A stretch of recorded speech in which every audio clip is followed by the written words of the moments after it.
Hey, it's Favorite Stacey here again. This time, I've got terrible hat here, and we're having a mustache competition up here in northern Norway.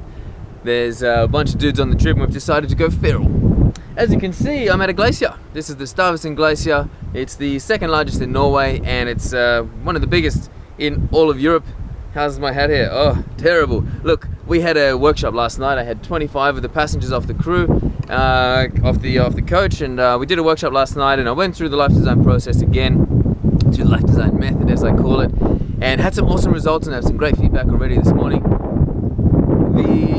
We talk about the be, do and have list, like the bucket list. We do a mind map and we do a little bit of a timeline, which is something that I do encourage people to do, is to draw a timeline, add your age, like write a line across the bottom of the page, put your age, so you might be 21, whatever it is, 27, and then add 50 years. And I like people to put 50 years because that gets them thinking, because most people, when they put their be, do, have list, it's almost always goals that are within 1 to 2 years, or even 6 months, or a month, whatever it might be. Buy a property in the next 2 years, that sort of stuff. Really common. Save 50 grand, save 10,000 in the next 2 years. I want you to think 50 years. So put, say, the next milestone for 27, something when you're 30, then when you're 40, then when you're 50, 65, the typical retirement age, and then maybe when you're 80, where would you like to be? It's really important to just draw that line, because I want your brain to start thinking, okay, my life is really long. This is not a McDonald's quick fix. Not that there's anything wrong with McDonald's, but it's not about a quick fix. This isn't the fast food of lifestyle design. You know, it's about thinking, what can I do on a daily basis that's going to get me to something in 5 years? 5 years, that's such a long time. 10 years, 20 years. I know where I want to be when I'm 40, when I'm 50, when I'm 60, 65, 70, 80, 90. 90, no, I don't want to know where I'm going to be because it's so unpredictable from this stage, but I do have the next 10, 20, 30, 40 years planned out. Now that might sound crazy to you, but what it means is that when something bad happens in my life, so-called bad, I put it in perspective of the grand scheme of things. For me, it's not about, oh, I smashed my phone, bugger, my life's over. Oh, even if I went bankrupt, whatever, I'm thinking 20 years, you know?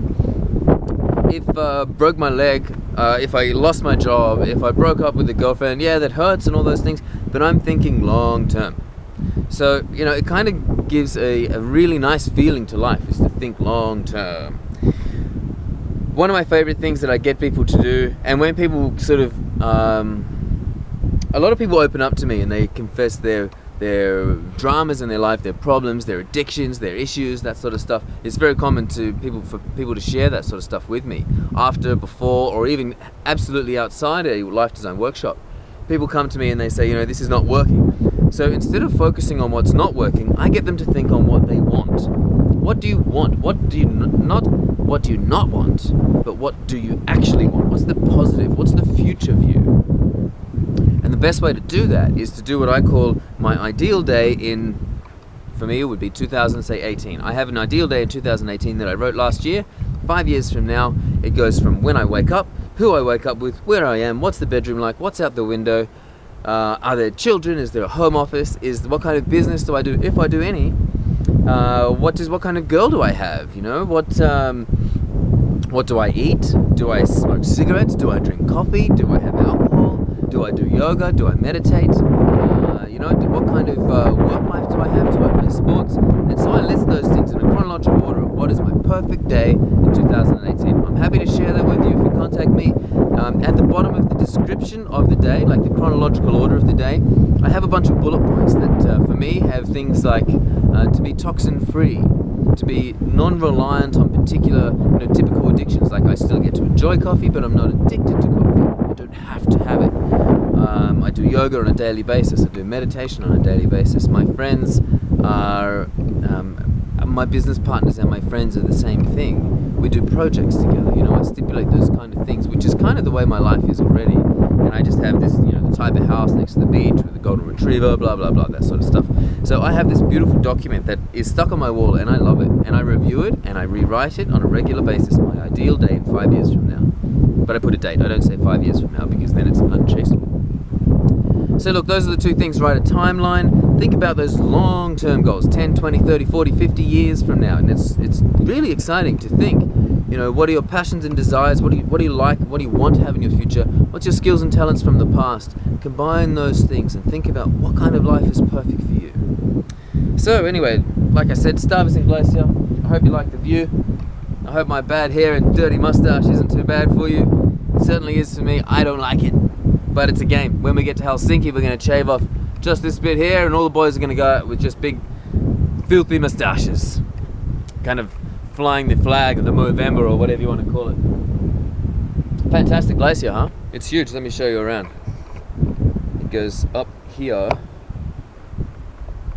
and it's 370 square kilometers. This is one of 60 arms of the glacier. Oh, where are we? I'm holding you on a tripod.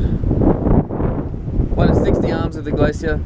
I have 40 passengers who are all scattered around. I'm going to run home like a mountain goat because I'm 38 and I'm fitter than everyone else. Well, not really the youngest ones, but you know, it's a good thing, you know. I stay fit, youthful, young at heart, energetic. I run, bounce. I did a forward flip on the trampoline last night. I climbed trees, fun stuff. Youthful life. Keep the spark for the rest of my life, man. Love you, love you and leave you wherever you are, and adios, amigos. Woo! This is my office. How freaking awesome!